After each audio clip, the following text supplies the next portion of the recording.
20절 말씀 함께 나누겠습니다. 우리가 잘 아는 대로 마태복음 5장, 6장, 7장 이 석장을 산상수훈이라고 합니다. 예수님께서 산에 올라가셔서 말씀하신 내용이죠. 이 마태복음 전반부에 해당하는 내용인데요. 1장부터 4장까지는 예수님께서 어떤 분이신지를 선포하고 설명하는 내용이고요. 5장부터 7장까지는 예수님의 설교를 묶어 놓았습니다. 7장까지가 끝나고 나면 8장부터는 예수님이 행하셨던 기적들을 모아서 이제 또 다른 내용이 이제 전개가 될 거예요. 우리가 지금 읽은 13절부터 20절까지 이 부분은 산상수훈 중에서도 마지막 부분에 해당합니다. 오늘로 이게 끝나지 않고 21절부터 그 뒤에 조금 더 본문이 있어요. 그래서 이 맨 마지막 부분에 예수님께서 어찌 보면 당연하게 결론적인 명령을 하시는 내용을 말씀하셨습니다. 그래서 지금 읽은 13절부터 20절이 첫 번째 명령이고요. 다음 주에 나누게 될 21절 이후의 내용이 두 번째 명령입니다. 그러니까 산상수훈은 주님이 주신 말씀 그리고 그에 대한 두 가지 명령 이렇게 되어 있는 거죠. 당연히 또 이게 맨 마지막 부분이다 보니까 예수님께서 명령하신 이 내용을 우리가 듣고 또 생각할 때에 염두에 두어야 할 것이 있습니다. 이 명령은 바로 직전에 나왔던 말씀에 대한 명령일 뿐만 아니라 산상수훈 전체와 관련되어 있는 명령인 거예요. 그러니까 명령 내용을 우리가 묵상하면서 주님께서 여지껏 어떤 말씀을 하셨는가 잘 생각해야 되는 거죠. 몇 번이나 반복해서 말씀드렸지만 예수님께서 산상수훈에서 크게 보면 세 가지 말씀을 하셨어요. 첫 번째는 팔복에 대해서, 예수님이 주시는 복에 대해서. 두 번째는 이웃사랑에 대해서, 세상 사람들과는 다르게 또 구약의 율법과는 다르게 이웃을 사랑하며 살라는 것에 대해서, 그리고 마지막 세 번째는 하나님 사랑에 대해서 어떻게 하나님을 사랑하며 섬기며 살 것인지에 대해서 말씀을 하셨어요. 이 세 가지 말씀을 하시고 지금 명령을 하셨으니까 방금 말씀드린 것처럼 이 명령을 읽을 때에 이 세 가지 말씀을 마음에 두고 읽어야 됩니다. 자, 우리가 오늘 보게 될 13절부터 20절은 다시 세분화하면 어찌 보면 매우 비슷한 두 가지 내용으로 되어 있습니다. 첫 번째가 13절부터 14절이에요. 13절부터 보겠습니다. 13절이 이렇게 시작하죠. 좁은 문으로 들어가라. 예수 명령입니다. 간단합니다. 좁은 문으로 들어가라. 뒤집어서 이야기하면 넓은 문으로 들어가지 마라. 예수님께서 하신 명령입니다. 이걸 좀 다르게 표현하면 이렇게 이야기할 수 있을 것 같아요. 좁은 문을 선택하라. 그러니까 지금 예수님께서 마지막으로 주시는 명령은 선택과 관련된 겁니다. 어떤 것을 선택해야 되는가, 무엇을 선택해야 하는가, 이와 관련해서 좁은 문을 선택하지 말고, 넓은 문을 선택하지 말고 좁은 문을 선택하라고 말씀하고 명령하시는 거죠. 그럼 우리가 금방 질문을 던질 수 있어요. 무엇이 좁은 문일까요? 무엇이 좁은 문입니까? 사람마다 다 각각 다르게 설명하고 이해할 수 있습니다. 또 각각 다르게 적용할 수 있는데 처음부터 말씀드린 것처럼 여기 나오는 좁은 문은 그냥 본문의 문맥 안에서 이해하시면 돼요. 세 가지 정도로 이야기할 수 있겠죠. 첫 번째는 팔복을 받는, 예수님이 주시는 복을 받는 그런 삶을 선택하라는 겁니다. 그러니까 세상이 주는 복 아니면 구약의 율법이 약속했던 그런 복에 머무르지 말고 그것들 바라보지 말고 예수님께서 주시는 복을 받는 그런 삶을 선택해라. 두 번째는 무엇이 좁은 문이겠습니까? 이웃사랑하는 삶을 살라는 거죠. 다만 세상 사람들이 생각하는 그런 이웃사랑이 아니라, 구약의 율법이 명령하는 그런 이웃사랑이 아니라 예수님께서 말씀하시고 선포하시는 그런 이웃사랑을 실천하고 살아가는 그런 삶을 살라. 그게 좁은 문으로 들어가는 겁니다. 그런 삶을 선택하라. 하나님 사랑에 대해서도 마찬가지예요. 세상 사람들은 하나님을 알지 못하지만 너희는 하나님을 아는 사람들, 섬기는 사람들이 되고, 또 구약의 율법에서 이야기하고 명령한 대로 머무르지 말고 복음이 증거하고 선포하는 대로 예수님께서 말씀하신 대로 순종함으로 하나님을 사랑하는 그런 삶을 살라. 그게 좁은 문으로 들어가는 그런 삶입니다. 우리가 성경으로 푼다고 이야기할 때에 예수님께서 문이 무엇인지를 아예 구체적으로 말씀하신 부분이 있죠. 우리가 지금 마태복음 말씀을 보고 있지만 요한복음을 보면 예수님께서 직접 그렇게 선포하시죠. 내가 양의 문이다. 그렇게 말씀하십니다. 그래서 예수님을 통해서 들어가면 누구든지 꼴을 얻고 생명을 얻는, 쉼과 안식을 얻는 그런 은혜를 받게 된다고 말씀하셨어요. 그래서 그냥 맨 뒤에 가서 다 정리할 때 똑같이 말씀드리겠지만 좁은 문으로 들어간다고 하는 것은 예수 그리스도를 선택한다는 뜻입니다. 하나님의 외아들이신 독생자 예수 그리스도를 선택하는 그런 삶을 살라. 그래서 주님이 주시는 복을 받고 주님이 말씀하시는 그런 이웃사랑, 그런 하나님 사랑을 살아가는 그런 사람이 되라. 그렇게 말씀하신 거죠. 그 뒤에 보면 부연 설명을 해 놓으셨어요. 두 가지 정반대 모습을 대조해 놓았습니다. 13절 뒷부분이에요. 멸망으로 인도하는 문은, 이게 넓은 문이죠. 크고 그 길이 넓고 그로 들어가는 자가 많다. 반면에 14절 생명으로 인도하는 문은 좁고 길이 협착하여 찾는 자가 적음이라. 여기 보면 두 가지 문을 대조를 했습니다. 13절에서는 좁은 문만 나왔지만 여기는 넓은 문도 나온 거죠. 그래서 좁은 문이 있고 넓은 문이 있는데 넓은 문은 어떠하냐? 현재 상황을 놓고 보면 넓은 문은 크고요. 문 자체가 커요. 그리고 그 문으로 연결되어 있는 길도 넓어요. 그리고 찾는 사람도 많습니다. 반면 좁은 문은 문 자체가 좁고요. 그 문에 연결되어 있는 길도 협착하고요. 그리고 찾는 자가 적습니다. 찾는 자가 적다고 하는 것을 문자 그대로 보면 찾는 사람이 적으니까 아예 그 길을 가는 사람은 훨씬 더 적겠죠. 그래서 아예 사람들도 별로 많이 없다, 이렇게 이야기를 하고 있는 거예요. 예수님께서 이렇게 대조해서 설명하셨는데 이 내용을 가만히 읽다 보면 앞에서 말씀하셨던 것과 비슷한 패턴으로 말씀하신 걸 알 수 있어요. 앞에서 구하라, 찾으라, 문을 두드리라 하셨죠.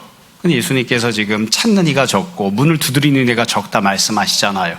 그러니까 좁은 문으로 들어가는 것을 너희가 구하고 좁은 문을 찾아야 되고 좁은 문의 그 문을 너희가 두드려야 된다. 그럼 하나님께서 그것을 찾게 해주시고 또 열어주시는 은혜를 베푸실 것이다. 그렇게 말씀하신 것으로 우리가 이해할 수 있습니다. 여러분, 이 내용을 보면 예수님께서 지금 13절 후반부부터 14절까지 넓은 문과 좁은 문을 대조해서 말씀하셨는데 이걸 좀 쉽게 풀어서 설명하면 이렇게 이야기할 수 있을 것 같아요. 우리가 이것이 좁은 문인지 넓은 문인지를 잘 분별해야 됩니다. 잘 분별하고 판단하라고 말씀하시는 거예요. 그리고 그 분별과 판단하는 기준에 대해서 말씀하세요. 지금 당장은 참 넓은 그런 길이 있고 지금 당장은 넓은 문처럼 보이고 또 주변에 많은 사람들이 그 길을 걸어가니까 그게 괜찮아 보일 수도 있다. 그렇게 판단이 흔들리면 안 된다는 겁니다. 도대체 무엇을 근거로 판단해야 되는가? 지금 현재 상황이 넓으냐 좁으냐 이런 거 말고 지금은 비록 좁아 보여도 지금은 그 문으로 가는 길이 협착해 보여도 또 찾는 사람이 적어도 그래도 그 문을 선택하라, 이렇게 말씀하시는 거죠. 또 이 두 가지 문을 대조하시면서 넓은 문은 결국에 멸망이라고 말씀하셨고요. 좁은 문은 생명으로 인도하는, 그러니까 맨 마지막 최종적인 결과가 생명이라고 말씀하셨어요. 그런데 이것도 우리가 잘 생각해 볼 필요가 있어요. 뭐냐면 누군가가 무언가를 선택할 때에 어떤 사람은 지독하게 어리석은 사람인지라 지금 당장 편안한가 불편한가만 판단하는 경우들이 있어요. 나중은 모르겠고 일단 지금 상황이 시급하니까, 지금 문제가 심각하니까 지금 일단 이 문제를 모면할 수 있는, 지금 유익을 주고 지금 편안한 길을 선택하는 사람들도 있어요. 그러나 조금 더 현명한 사람들은 그것만 보는 게 아니라 장차 이게 어떤 결과를 가져올까 이걸 가지고 판단하기도 하죠. 그래서 조금 괜찮은 사람들은 현재 조금 어려움이 있어도 미래에 조금 더 나은 길을 선택하기도 합니다. 그러면 미래에 조금 더 나은 길을 선택하고 판단하면 된다는 뜻인가? 물론 그런 의미가 들어있어요. 그러나 세상 사람들이 생각하는 미래의 좋은 결과와 예수님께서 말씀하시는 좁은 문으로 들어갔을 때 얻게 되는 생명은 매우 다릅니다. 좁은 문으로 들어갔을 때 얻게 되는 생명은 하나님께서 예비하신 은혜예요. 그러니까 누군가 무언가를 판단할 때에 네가 생각할 때 지금 좋은 거, 그거 기준으로 판단하지 마라. 네가 생각할 때 미래의 좋은 결과가 나타날 거, 그것도 기준으로 생각하지 마라. 지금 당장을 보는 게 아니라 미래를 보아야 되고요. 미래를 보고 판단할 때에도 네 판단이 아니라 하나님께서 예비하신 은혜를 누릴 수 있는 그 길을 선택하라. 지금 그렇게 말씀하시는 겁니다. 여러분, 이런 이야기를 할 때마다 제가 늘 높아심에 말씀드리는 것들이 있어요. 좁은 문이라고 하는 표현은 그 자체가 벌써 안 좋죠. 누가 좁은 문 선택 많이 하겠습니까? 안 하겠죠. 그런데 좁은 문을 선택하고 협착한 길로 가면 항상 괴롭고 힘들기만 할까요? 아니요, 그런 것은 아닙니다. 비록 힘들고 어려운 과정들이 그 안에 다 깔려있기는 하겠지만, 그러나 좁은 문으로 가는 그 과정 안에도 기쁨이 있고 평안이 있고 그 안에도 행복이 있습니다. 만약에 그런 주님께서 예비하신 은혜를 누리는 과정 없이 무조건 힘들기만 하고 어렵기만 하면 어떻게 좁은 문을 선택하고 협착한 길을 갈 수 있겠습니까? 그 과정 안에도 기쁨들이 있어요. 그런 것들 우리가 누릴 수 있다는 것도 생각해야 되고요.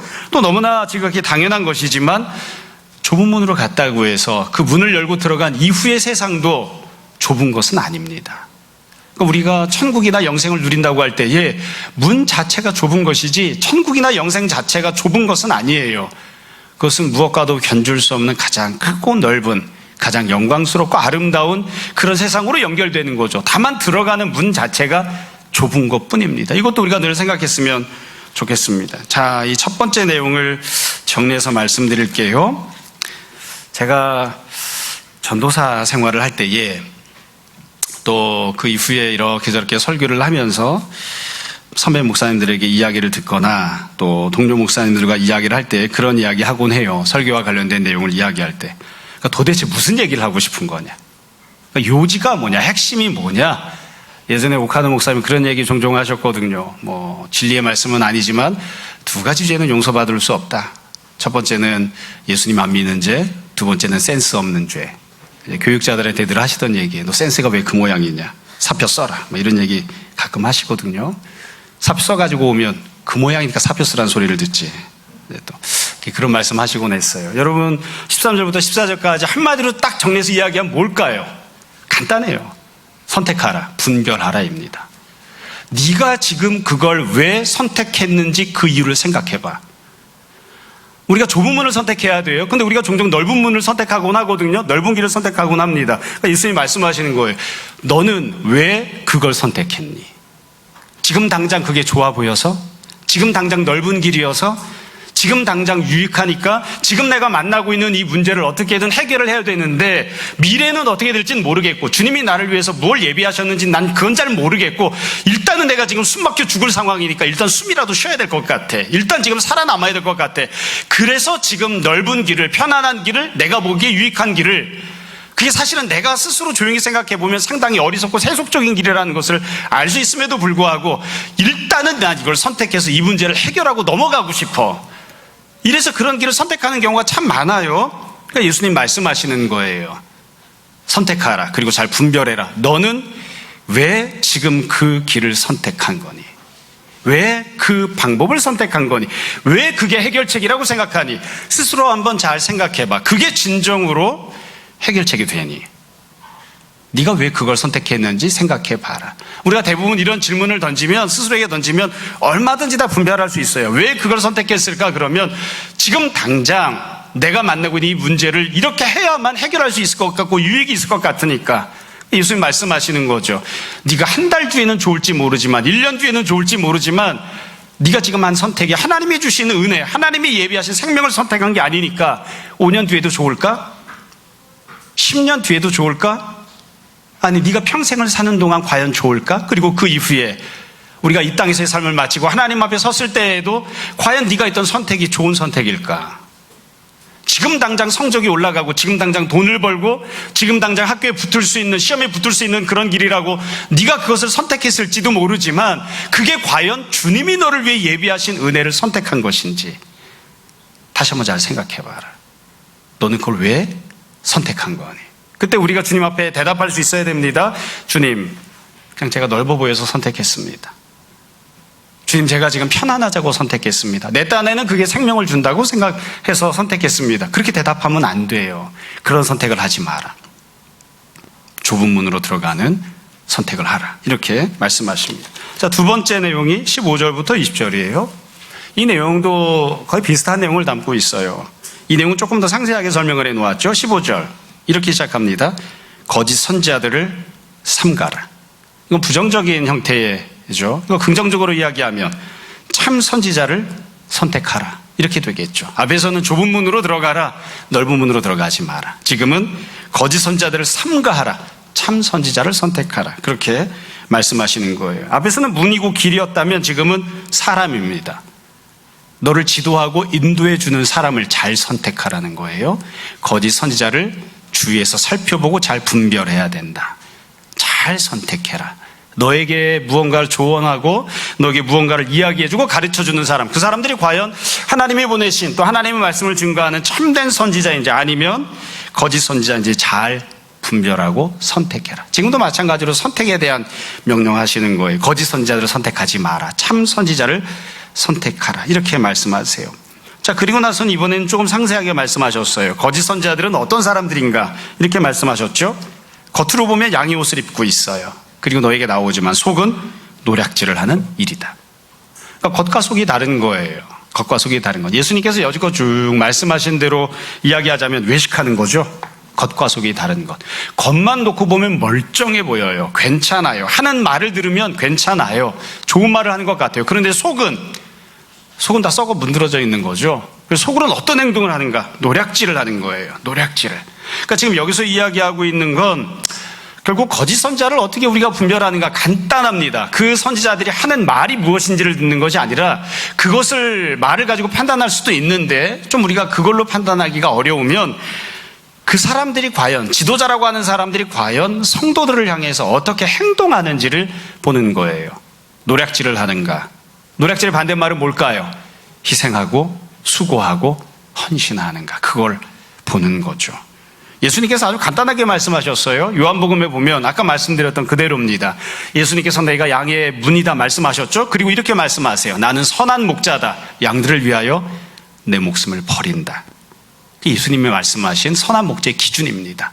그러니까 거짓 선지자는 양떼를 집어삼키고 뜯어먹고 살아요. 그 가운데 있지만 겉으로 보면 그냥 선한 양처럼 선한 목자처럼 그렇게 보이지만 사실은 양털 속에 들어있으면서 양떼를 뜯어먹고 사는 그런 존재들이에요. 반면 참 선지자는 양떼 속에 있으면서 양떼를 위하여 희생하고 섬기고 헌신하고 수고하는 그런 모습인 거죠. 제가 참 이렇게 이야기하기 참 어려운데요. 제가 예전에 써놨던 성일교 본문에 보니까 이렇게 써놨더라고요. 거짓 남편을 삼가하라. 거짓 부모를 삼가하라. 이름은 부모지만 자식을 뜯어먹고 사는 부모가 있다. 그 부모 아니야. 믿고 의지하지 마라. 기본적으로 섬겨야 될 그런 공양을 하기는 하지만, 공경을 하기는 하지만 그런 부모를 믿고 따라가면 너 죽는다. 거짓 선생 따라가지 마라. 거짓 목사 따라가지 마라. 불행하게도요, 성도들이 온 힘을 다해서 거짓 목사를 먹여 살리느라 죽을 힘을 다하고 있는 경우들이 얼마나 많은지 모릅니다.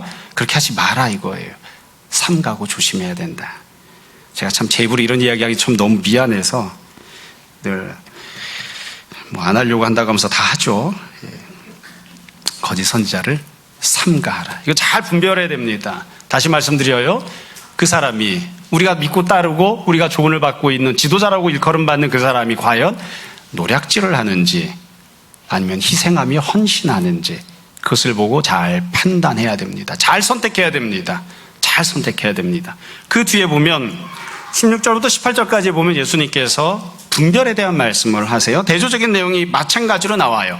앞부분에는 멸망으로 인도하는 문, 생명으로 인도하는 문이 대조가 되었다면 지금은 좋은 나무와 못된 나무가 대조가 되어서 나옵니다. 16절부터 보세요. 그들의 열매로 그들을 알지니. 그러니까 겉은 다 비슷해요.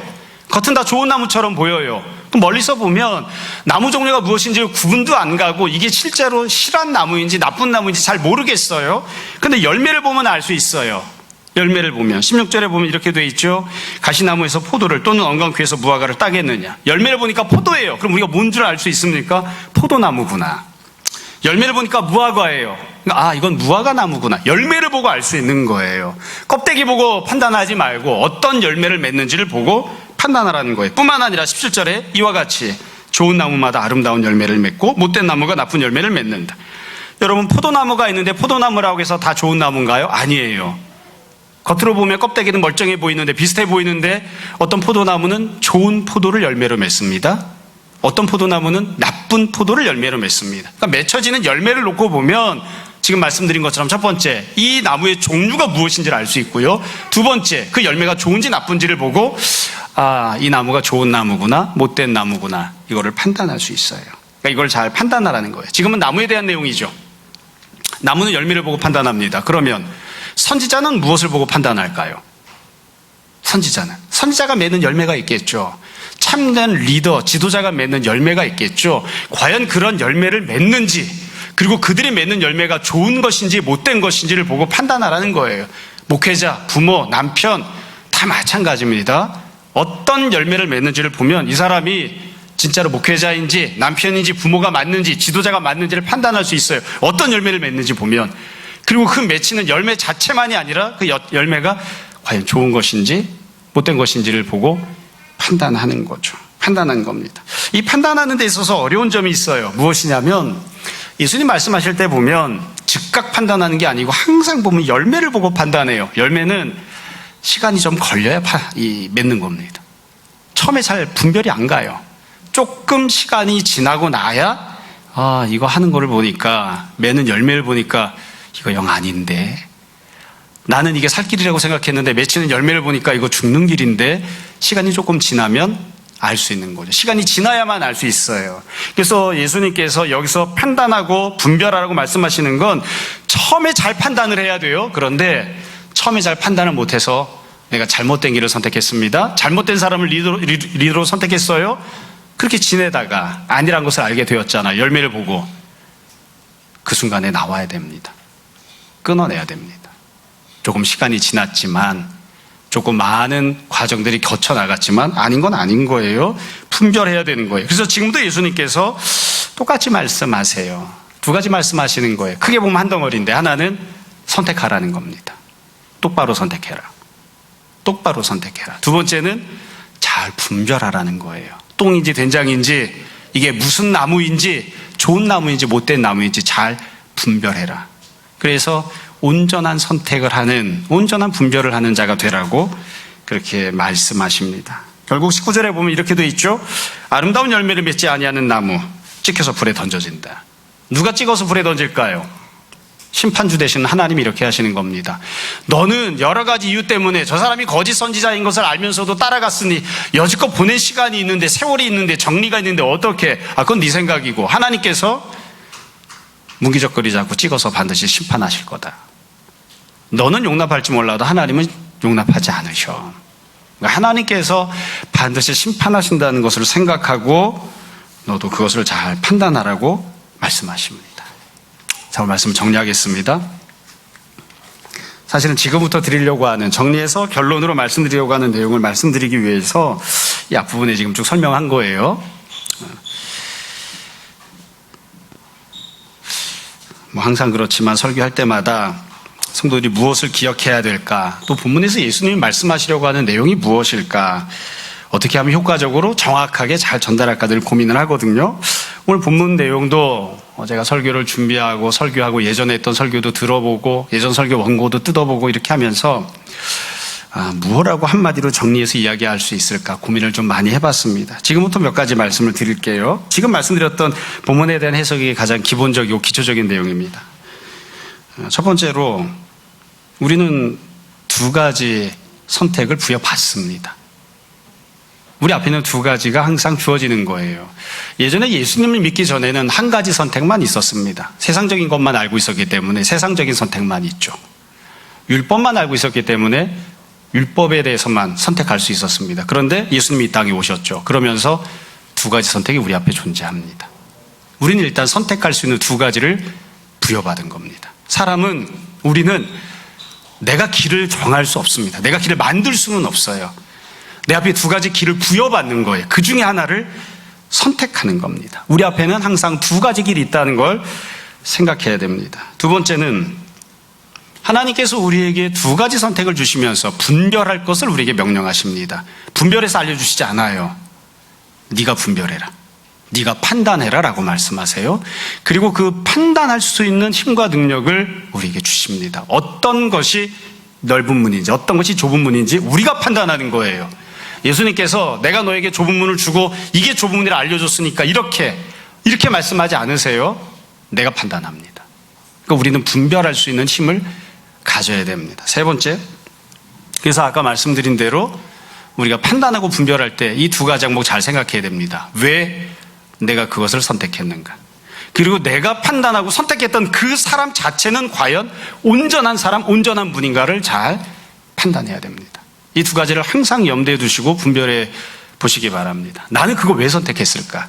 내가 선택한 그건 정말로 참 선지자일까? 참으로 좁은 문일까? 그 자체에 대해서 잘 판단해야 됩니다. 결국 그래서 예수님께서 말씀하신 걸 다 묶으면, 한마디로 묶으면 이렇게 이야기할 수 있어요. 네 번째예요. 여러분, 이거 실제로 적용할 때 굉장히 간단해요.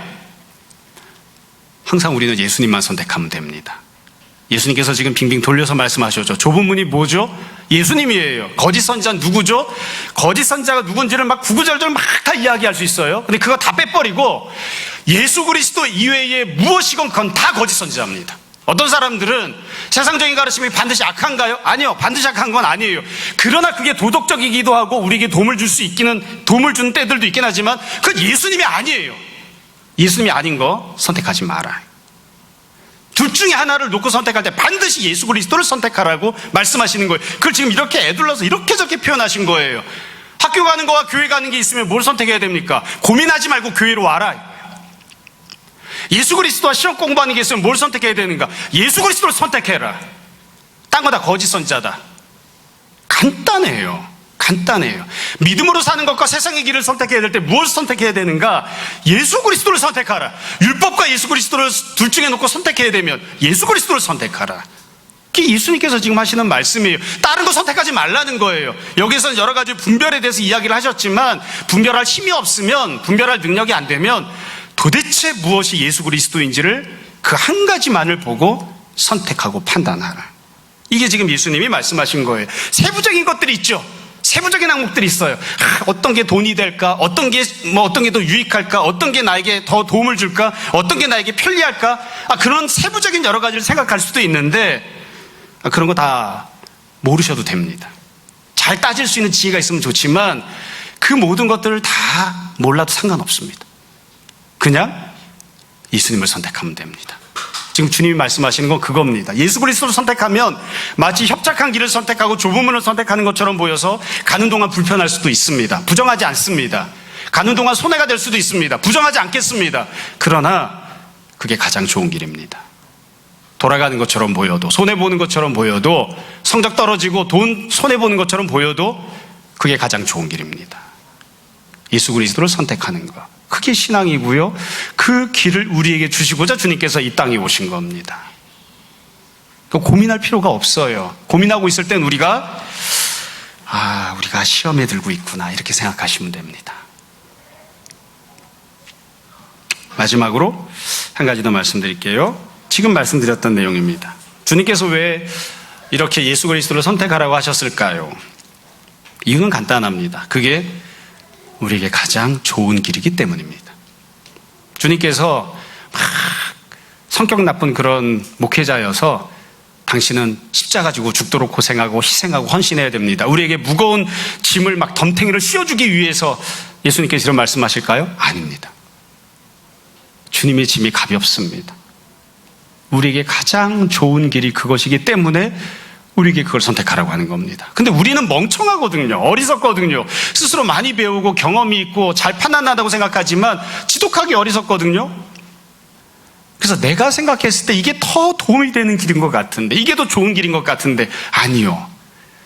정말로 좋은 길은 예수님을 선택하는 겁니다. 그래서 주님이 우리에게 이 길을 가라고, 이 길을 선택하라고 말씀하시는 겁니다. 여러분, 종종 목사는 뜬구름 잡는 이야기를 하는 것 같아, 이런 생각하시는 분들이 있어요. 그냥 편안하게 우리 스스로가 여지껏 살아왔던 삶을 생각해 보자고요. 우리가 온 힘을 다해서 가장 지혜롭게 이게 내 인생에 가장 유익해 라고 판단해서 선택하고 주님을 뒤편으로 미루었을 때 정말로 그게 우리 삶에 유익을 주었나요? 만약 여러분 가운데 신앙 양심에, 그리고 신앙 양심이 없으면 인간적인 양심에 손을 얹고 생각했을 때 나는 내가 생각했을 때 이게 제일 유익한 길이라고 생각해서 판단했더니 진짜로 유익했어, 그렇게 생각되는 분이 있으시면 그 길로 가십시오. 교회 안 나오셔도 됩니다. 근데 저는 그런 경우를 본 적이 없습니다. 저 개인의 삶을 통해서도 그렇고요, 성도들의 삶을 통해서도 그렇습니다.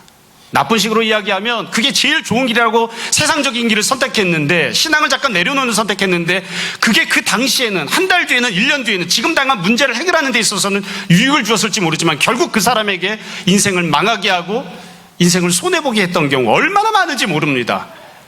3박 4일이 아니라 석 달 열흘 동안도 줄기차게 다 이야기할 수 있습니다. 얼마나 많이 그런 경우를 보았는지 모릅니다. 반면 조금 손해보는 것처럼 보였지만, 돌아가는 것처럼 보이는 그런 길이었지만 그걸 선택하고 결국 주님이 주시는 생명과 은혜를 받아 누려서 찬양하고 간증하고 감사하며 살게 된 사람들, 이 사람들 이야기도요 3년, 30년 동안 이야기할 수 있습니다. 정말 많이 봤습니다. 다른 건 다 모르겠고요.